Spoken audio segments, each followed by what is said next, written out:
সম্মানিত ফেসবুক বন্ধুরা, আসসালামু আলাইকুম। সকলে কেমন আছেন? আশা করি সকলে ভালো আছেন।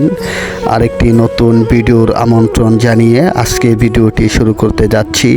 আজকের ভিডিওটি শুরু করছি মশাখালী ইউনিয়ন বেলাবর গ্রাম থেকে।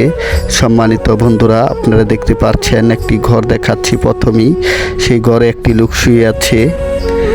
আজকের ভিডিওটি হলো ওনাকে নিয়েই। উনি মানসিক ভারসাম্যহীন একটি মানুষ, যার চিকিৎসার খুবই জরুরি প্রয়োজন, কিন্তু টাকার অভাবে ওনার চিকিৎসা হচ্ছে না।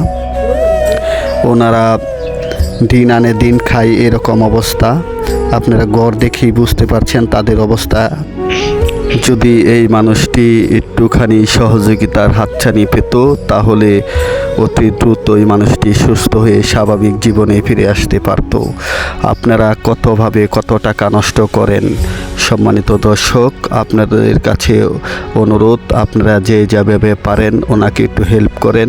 মশাখালী ইউনিয়নে যারা আছেন তাদেরকে বলবো আপনারা একটু হেল্প করবেন, কারণ এই মানুষটি যদি স্বাভাবিক জীবনে ফিরে আসতে পারে তাহলে দেশ এবং জাতির কল্যাণে কাজে লাগবে ইনশাল্লাহ। তাই সকলের কাছে অনুরোধ, আমার কেউ গিয়ে বাড়িতে গিয়ে হেল্প করতে চান তাহলে কমেন্টে জানাবেন। অবশ্যই আমি নিয়ে যাব ওনার বাড়িতে, এবং ওনার ঘরটি অতি জরুরি দরকার। তাই সকলের কাছে অনুরোধ, যে যাই পারেন হেল্প করবেন। আগামী ভিডিওর আমন্ত্রণ জানিয়ে আজকের মতো ভিডিও এইখানেই শেষ করছি। আসসালামু আলাইকুম।